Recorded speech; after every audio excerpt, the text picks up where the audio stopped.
This is JP Podcast. More than just business. Once a week, hundreds of traders from the camp and the host community come together so everyone can benefit. The UN High Commissioner for Refugees, Filippo Grandi, visited the market during a 4-day trip to Tanzania, his first to the country as head of the refugee agency. The country hosts over 300,000 refugees, primarily from Burundi and the Democratic Republic of Congo. At the market, the High Commissioner met Boaz, a Congolese refugee who runs a shop.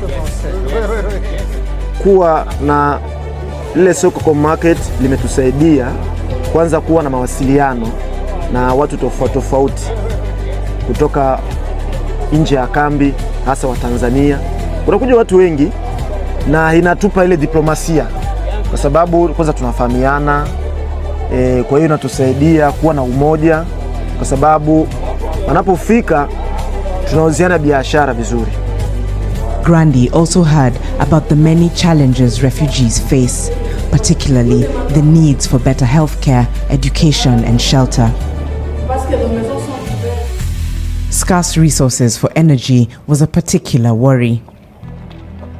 Women talked of walking long distances to retrieve firewood, and authorities expressed concern about deforestation in the area.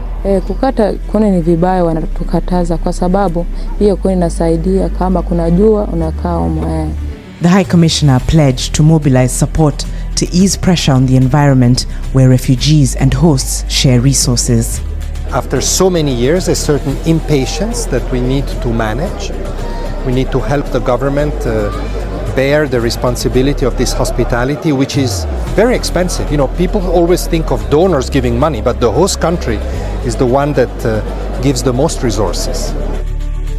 One program is a provision of durable shelters by furniture company IKEA.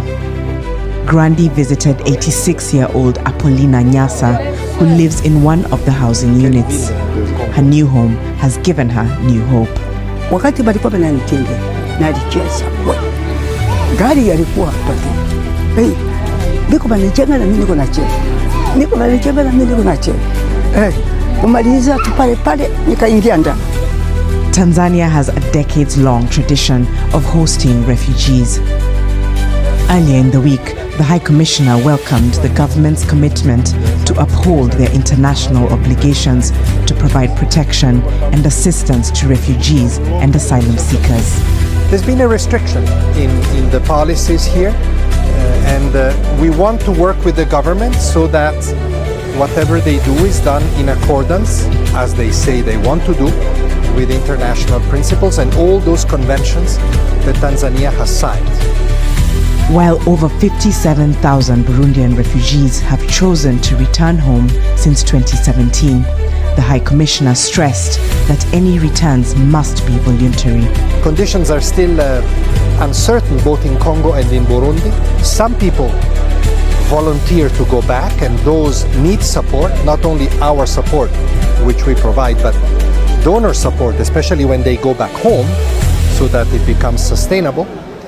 But others are still waiting, and I think it's important that nobody is forced back, that repatriation remains a voluntary exercise, and we will continue to discuss with the government.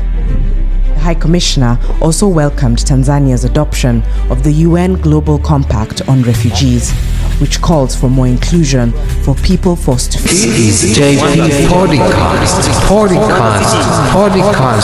Podcast.